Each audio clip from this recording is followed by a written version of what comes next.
gloire est arrivée.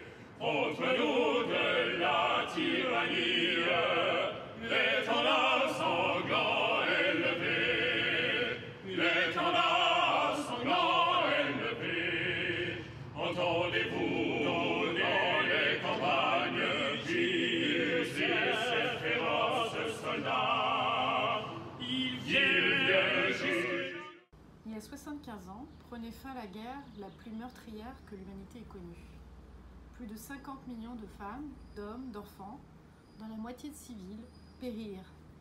Le 8 mai 1945, la victoire des nations alliées consacrait la victoire de la démocratie, des valeurs universelles de la liberté et de la dignité humaine. Notre pays s'est reconstruit sur le souvenir de ces tragédies et avec la volonté de vivre ensemble, en paix, à l'écart des idéologies totalitaires. Ce matin, j'ai tenu à rendre hommage à toutes les femmes et tous les hommes, issus de toutes les origines et de toutes les cultures, ayant perdu la vie dans les combats, en déposant une gerbe sur le monument aux morts du cimetière européen de Rabat et en respectant une minute de silence. Une marque de reconnaissance envers les milliers de soldats et de compatriotes qui ont choisi de défendre leur liberté, notre liberté. Un hommage également aux 85 000 tirailleurs, goumiers, spahis, marocains qui s'engagèrent à nos côtés lors de la libération de la Corse, du débarquement de Provence et des campagnes d'Italie, de France et d'Allemagne au prix de près de 10 000 morts. La France a une part d'Afrique en elle.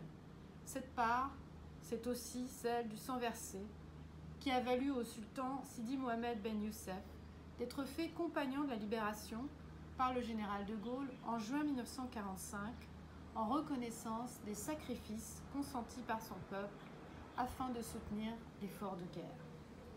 Mais ce matin, point d'anciens combattants pour nous remémorer leur histoire douloureuse.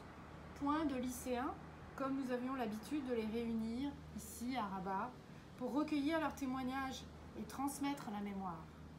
Les circonstances particulières ne nous ont pas permis de nous rassembler pour partager ces tragiques moments de l'histoire et nous recueillir tous ensemble dans l'esprit de fraternité qui est le nôtre.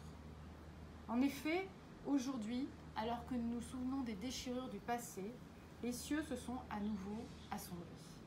Les citoyens sont d'une nouvelle manière appelés à l'esprit du sacrifice pour lutter contre un autre fléau, celui de l'épidémie du Covid-19. En France, au Maroc, dans le monde, des hommes et des femmes sont mobilisés pour sauver des vies, protéger des populations et préserver notre avenir.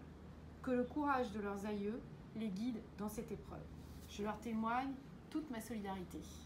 L'esprit du 8 mai 1945, cet esprit de reconnaissance vis-à-vis des hommes et des femmes qui ont lutté contre le totalitarisme, doit rester puissant et toujours vivant.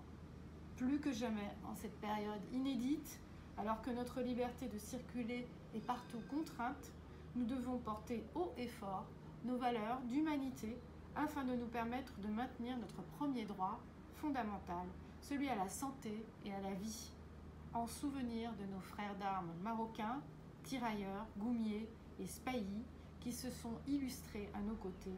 Nous témoignons aujourd'hui à tous les combattants de la liberté notre reconnaissance et notre gratitude.